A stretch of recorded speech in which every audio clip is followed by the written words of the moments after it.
हाँ तो प्यारे कप्तानों, आज के इस वीडियो में आप सभी का स्वागत है। और आज के इस वीडियो में अपन बात करने वाले भैया कि यदि आप में से कोई भी व्यक्ति ऐसा है जिसका सपना आईएएस आईपीएस या अधिकारी बनने का है और वो 12वीं पास कर चुका है, ठीक है, 12वीं पास करी या फर्स्ट ईयर या सेकंड ईयर या लास्ट ईयर में है और वो सोच रहा है मैं यूपीएससी की तैयारी करूँ, लेकिन उसको बेसिक नहीं पता है। और बेसिक पता है तो अभी यहाँ पे एडवांस चीज़ें बताऊंगा, जैसे कि ट्रेनिंग के बारे में। इसके अलावा आपको मैं बता दूंगा यहाँ पे कि आपका मेडिकल यदि होगा तो कहाँ पे होगा, कौन कौन लोगों को कौन कौन सी सुविधा मिलने वाली। इसके अलावा अगर मैं जैसे बेसिकली बताऊँ तो आपका मेनली जो पैटर्न है, एग्जाम पैटर्न, वो पैटर्न होता है, ठीक है। तो अब मैं एक चीज़ और बहुत बेसिक तरीके से, ये यूपीएससी का सिस्टम आप देख ही रहे हैं, एक चीज़ बेसिक तरीके से मैं आपको क्लियर करना चाहूँगा। यहाँ पे इधर साइड में देखो, मान लो आपने क्या करा भैया, 12वीं पास कर ली, ठीक है, 12वीं पास करी। अब आपने 5 सब्जेक्ट में 12वीं होती, मतलब होती मोटा मोटे तौर पे लगभग 5 सब्जेक्ट में से एक में करते हैं, मैथ्स, साइंस, एग्रीकल्चर, आर्ट या फिर कॉमर्स, इनमें से किसी में की होगी। अब ये इनमें पांचों में से, अब ठीक है, यहाँ पे मैटर नहीं करता कि आप सप्लीमेंट्री से पास हुए, चाहे आप सप्लीमेंट्री के एग्जाम देखे पास हुए तो भी कोई दिक्कत नहीं, चाहे आप ग्रेस से पास हुए हैं, ठीक है, ग्रेस या सप्लीमेंट्री से पास हुए कोई मतलब नहीं, आप यूपीएससी का एग्जाम दे सकते हो। बस 2 कंडीशन होनी चाहिए। पहली कंडीशन तो क्या,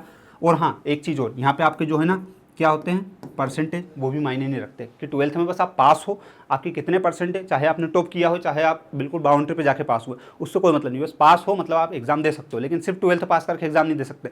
कब दे सकते हो, आपका क्या आता है यहाँ पे आता है ग्रेजुएशन, ठीक है। अब ग्रेजुएशन में आपने क्या किया हो, जैसे कि या तो बीए, बीएससी या फिर कोई सी भी अपनी स्ट्रीम का एक ग्रेजुएशन किया हो, मतलब बैचलर डिग्री आपकी कंप्लीट हो, तो पहली चीज़ तो क्या हो जाती है, बैचलर डिग्री आपकी कंप्लीट हो जाती है, प्लस आपकी एज कितनी हो जाती है, 21 साल हो जाती है। तो आप क्या दे सकते हो, तो आप दे सकते हो यूपीएससी का एग्जाम।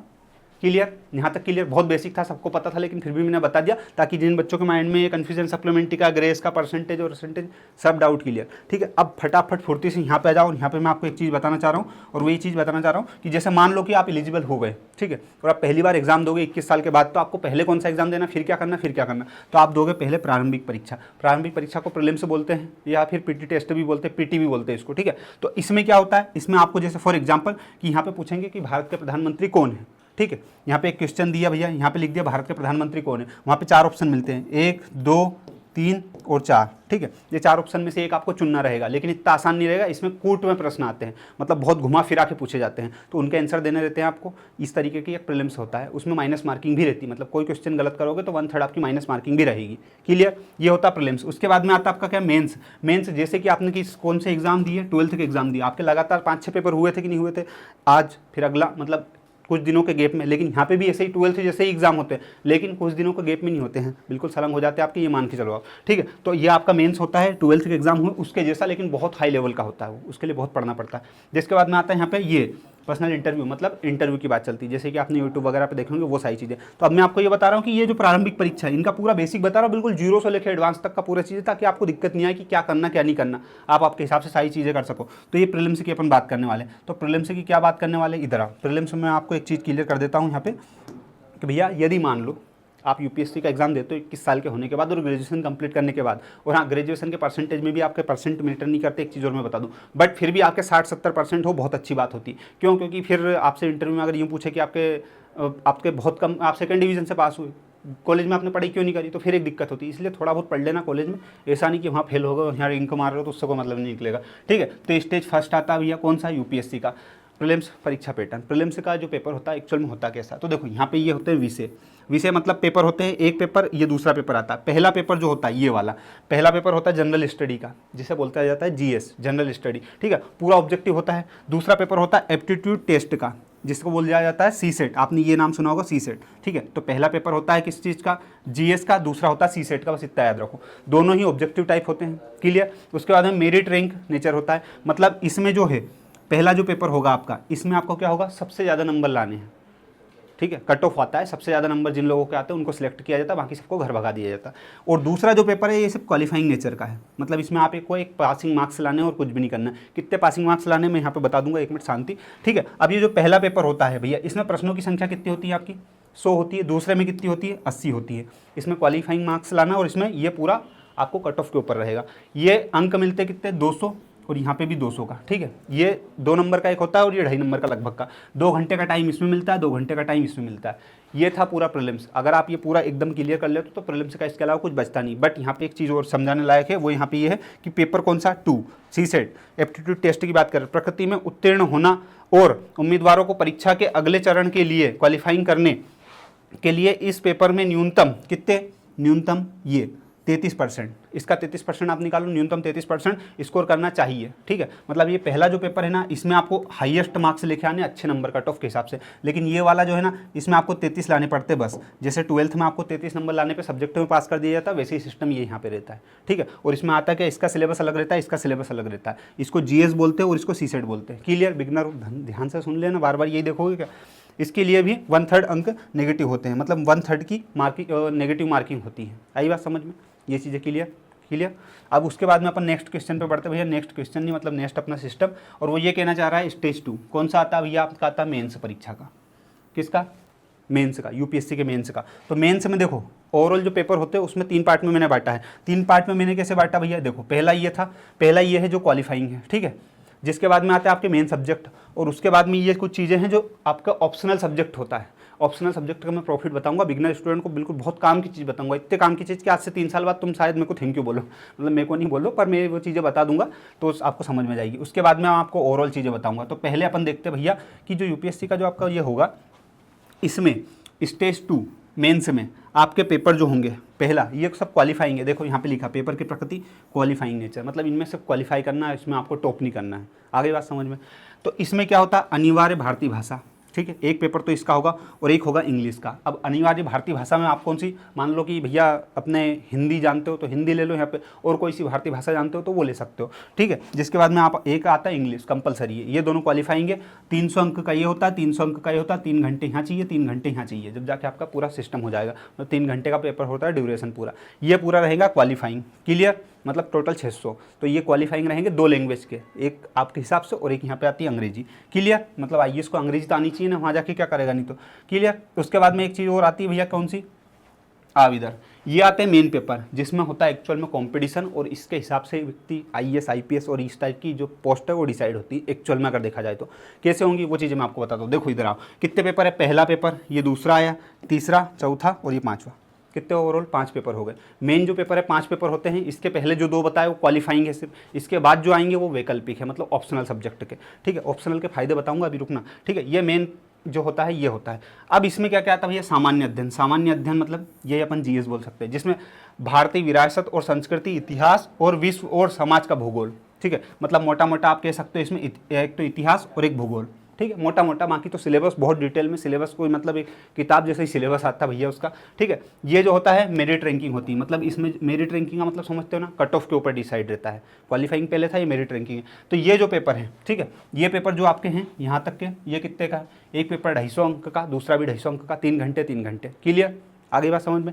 यहाँ तक। अब ये आता है आपका यहाँ से भैया नीचे वाला दूसरा पेपर। दूसरा पेपर क्या कहना चाह रहे हैं? सामान्य अध्ययन, शासन, संविधान, राजनीति, सामाजिक न्याय और अंतर्राष्ट्रीय संबंध। मतलब इसमें एक तो पॉलिटिकल साइंस, इंटरनेशनल रिलेशनशिप, ये पूरा कह सकते हैं अपन। ये जो पूरा सिस्टम है ये कितने का होगा आपका? 250, ठीक है, और 3 घंटे का हो जाएगा। उसके बाद में आता है आपका पेपर कौन सा? ये आ गया थर्ड पेपर, ये आ गया फोर्थ पेपर। फोर्थ पेपर में क्या आएगा भाई? सामान्य अध्ययन है, ये इसमें थर्ड पेपर। प्रौद्योगिकी, आर्थिक विकास, जैव विविधता, पर्यावरण सुरक्षा और आपदा प्रबंधन, ठीक है। मतलब इसमें इन्वायरमेंट ही रहता है बेसिकली देखा जाए तो। ये कितने अंक का होगा? ये भी आपका 250 अंक का होगा, 3 घंटे का पेपर होगा। और एडवांस चीज़ें बता रहा हूँ, जरा बेसिक तो समझ लो। उसके बाद में आता है आपका 5वां पेपर। इसमें क्या होता है? नैतिकता, अखंडता और योग्यता, ठीक है। मतलब नैतिकता मतलब इथिक्स सब्जेक्ट है, मोटा मोटा कह सकते हैं अपन। जिसके बाद में ये कितने अंक का होता है? ये भी 250 का, ये 3 घंटे का, ठीक है। नंबर जोड़ना ओवरऑल जोड़ लो, नहीं जोड़ना मैं जोड़ के बता दूंगा, टेंशन मत लो, इतना टेंशन मत लिया करो, ठीक है। क्लियर? यहाँ तक ये पूरा बस यही है। इसके ऊपर अगर एक्चुअल में देखा जाए तो यही चीज़ डिसाइड करेगी कि आप आईएएस बनोगे कि आईपीएस बनोगे। इंटरव्यू भी करता है, लेकिन इंटरव्यू बाद में थोड़ा सा सपोर्ट करता है। मेन चीज़ तो यही रहती है ना, यही नंबर कमाए तो इंटरव्यू में जाके क्या कर लोगे? वहाँ कुछ नहीं होना, ठीक है। इधर आओ, अब मैं तुमको क्या चीज़ बताना चाह रहा हूँ। अब आता है ऑप्शनल सब्जेक्ट। ऑप्शनल सब्जेक्ट जो रहता है ना आपका, ऑप्शनल सब्जेक्ट, इसके फायदे और नुकसान में बताता हूँ। नुकसान में ये है भैया कि आपको ऑप्शनल पढ़ना पड़ता है, जबकि स्टेट पीएससी जैसे एमपीपीएससी में नहीं रहता है, लेकिन यूपीएससी में रहता है। यूपीएससी में फ़ायदा क्या है?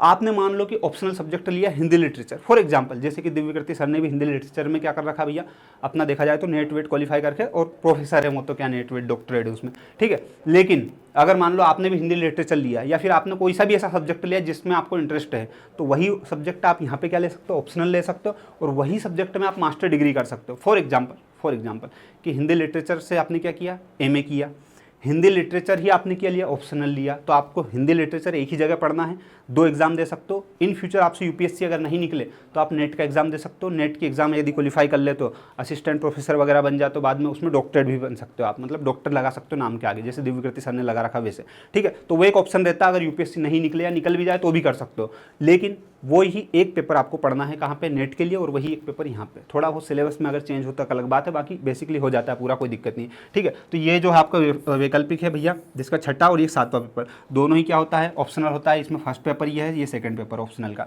ठीक है। 250 अंक के रहते हैं, 3-3 घंटे रहते हैं यहाँ पे। तो ओवरऑल अगर मैं बात करूँ कुल अंक कितने हो जाते हैं, तो कुल अंक हो जाते हैं आपके कितने, 1750 मेन से पूरा देखा जाए एक्चुअल में तो, ठीक है।